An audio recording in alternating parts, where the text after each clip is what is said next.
Santos de hoy, 5 de abril. San Vicente Ferrer. Nació en 1350 en Valencia, España. Sus padres le inculcaron desde muy pequeñito una fervorosa devoción hacia Jesucristo, y a la Virgen María y un gran amor por los pobres. Le encargaron repartir las cuantiosas limosnas que la familia acostumbraba a dar. Así lo fueron haciendo amar el dar ayudas a los necesitados. Lo enseñaron a hacer una mortificación cada viernes en recuerdo de la pasión de Cristo, y cada sábado en honor de la Virgen Santísima. Estas costumbres las ejercitó durante toda su vida. Se hizo religioso en la comunidad de los padres dominicos y, por su gran inteligencia, a los 21 años ya era profesor de filosofía en la universidad. Durante su juventud el demonio lo asaltó con violentas tentaciones y, además, como era extraordinariamente bien parecido, varias mujeres de dudosa conducta se enamoraron de él, y como no les hizo caso a sus zalamerías, le inventaron terribles calumnias contra su buena fama. Todo esto lo fue haciendo fuerte para soportar las pruebas que le iban a llegar después. Siendo un simple diácono lo enviaron a predicar a Barcelona. La ciudad estaba pasando por un periodo de hambre, y los barcos portadores de alimentos no llegaban.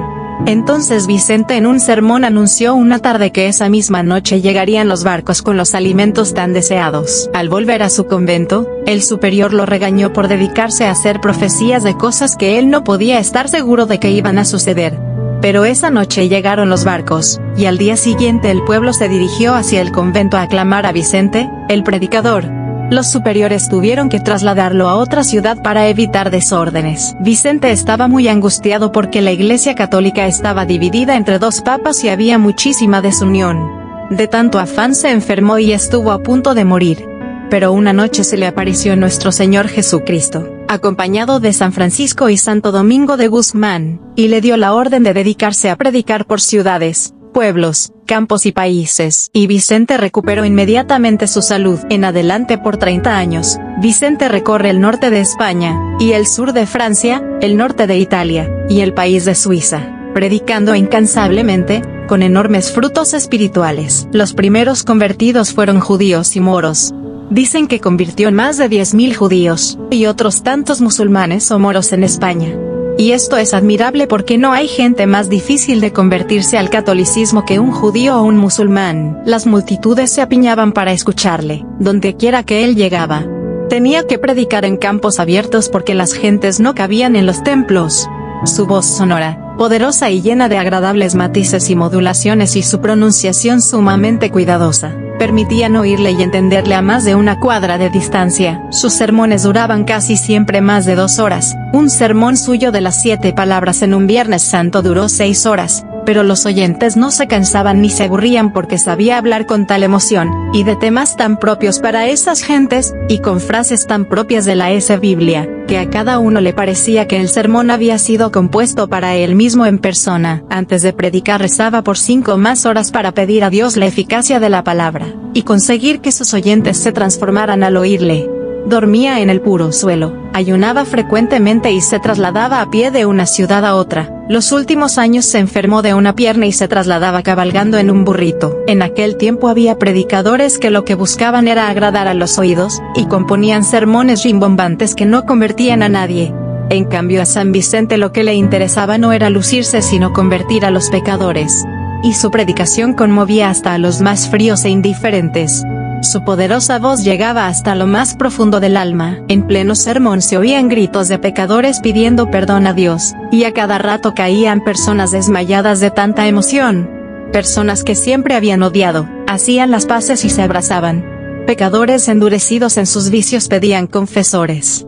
El santo tenía que llevar consigo una gran cantidad de sacerdotes para que confesaran a los penitentes arrepentidos. Hasta 15.000 personas se reunían en los campos abiertos para oírle. Después de sus predicaciones lo seguían 2 grandes procesiones, una de hombres convertidos, rezando y llorando, alrededor de una imagen de Cristo crucificado, y otra de mujeres alabando a Dios, alrededor de una imagen de la Santísima Virgen. Estos 2 grupos lo acompañaban hasta el próximo pueblo a donde el santo iba a predicar, y allí le ayudaban a organizar aquella misión, y con su buen ejemplo conmovían a los demás. Como la gente se lanzaba hacia él para tocarlo, y quitarle pedacitos de su hábito para llevarlos como reliquias, tenía que pasar por entre las multitudes, rodeado de un grupo de hombres encerrándolo y protegiéndolo entre maderos y tablas. El santo pasaba saludando a todos con su sonrisa franca, y su mirada penetrante que llegaba hasta el alma. Las gentes se quedaban admiradas al ver que después de sus predicaciones se disminuían enormemente las borracheras y la costumbre de hablar cosas malas, y las mujeres dejaban ciertas modas escandalosas o adornos que demostraban demasiada vanidad y gusto de aparecer. Y hay un dato curioso, siendo tan fuerte su modo de predicar, y atacando tan duramente al pecado y al vicio, sin embargo las muchedumbres le escuchaban con gusto porque notaban el gran provecho que obtenían al oírle sus sermones. Vicente fustigaba sin miedo las malas costumbres, que son la causa de tantos males. Invitaba incesantemente a recibir los santos sacramentos de la confesión y de la comunión. Hablaba de la sublimidad de la Santa Misa. Insistía en la grave obligación de cumplir el mandamiento de santificar las fiestas. Insistía en la gravedad del pecado, en la proximidad de la muerte, en la severidad del juicio de Dios, y del cielo y del infierno que nos esperan. Y lo hacía con tanta emoción que frecuentemente tenía que suspender por varios minutos su sermón porque el griterío del pueblo pidiendo perdón a Dios era inmenso. Pero el tema en que más insistía este santo predicador era el juicio de Dios que espera a todo pecador. La gente lo llamaba el ángel del Apocalipsis, porque continuamente recordaba a las gentes lo que el libro del Apocalipsis enseña acerca del juicio final que nos espera a todos. Él repetía sin cansarse aquel aviso de Jesús: «He aquí que vengo, y traigo conmigo mi salario, y le daré a cada uno según hayan sido sus obras». Apocalipsis 22,12. Hasta los más empecatados y alejados de la religión se conmovían al oírle anunciar el juicio final, donde los que han hecho el bien, irán a la gloria eterna y los que se decidieron a hacer el mal, irán a la eterna condenación. San Juan 5:29. Los milagros acompañaron a San Vicente en toda su predicación, y uno de ellos era el hacerse entender en otros idiomas, siendo que él solamente hablaba su lengua materna y el latín. Y sucedía frecuentemente que las gentes de otros países le entendían perfectamente como si les estuviera hablando en su propio idioma. Era como la repetición del milagro que sucedió en Jerusalén el día de Pentecostés, cuando al llegar el Espíritu Santo en forma de lenguas de fuego, las gentes de 18 países escuchaban a los apóstoles cada uno en su propio idioma, siendo que ellos solamente les hablaban en el idioma de Israel. San Vicente se mantuvo humilde a pesar de la enorme fama, y de la gran popularidad que le acompañaban, y de las muchas alabanzas que le daban en todas partes. Decía que su vida no había sido sino una cadena interminable de pecados. Repetía: «Mi cuerpo y mi alma no son sino una pura llaga de pecados. Todo en mí tiene la fetidez de mis culpas». Así son los santos, grandes ante la gente de la tierra pero se sienten muy pequeñitos ante la presencia de Dios que todo lo sabe. Los últimos años, ya lleno de enfermedades, lo tenían que ayudar a subir al sitio donde iba a predicar. Pero apenas empezaba la predicación se transformaba, se le olvidaban sus enfermedades y predicaba con el fervor y la emoción de sus primeros años. Era como un milagro. Durante el sermón no parecía viejo ni enfermo sino lleno de juventud y de entusiasmo. Y su entusiasmo era contagioso. Murió en plena actividad misionera, el miércoles de ceniza, 5 de abril del año 1419.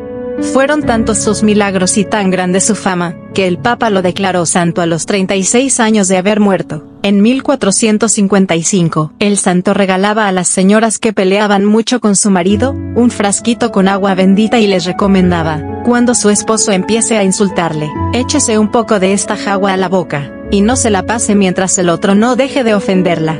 Y esta famosa agua de Fray Vicente producía efectos maravillosos porque como la mujer no le podía contestar al marido, no había peleas. Ojalá que en muchos de nuestros hogares se volviera a esta bella costumbre de callar mientras el otro ofende.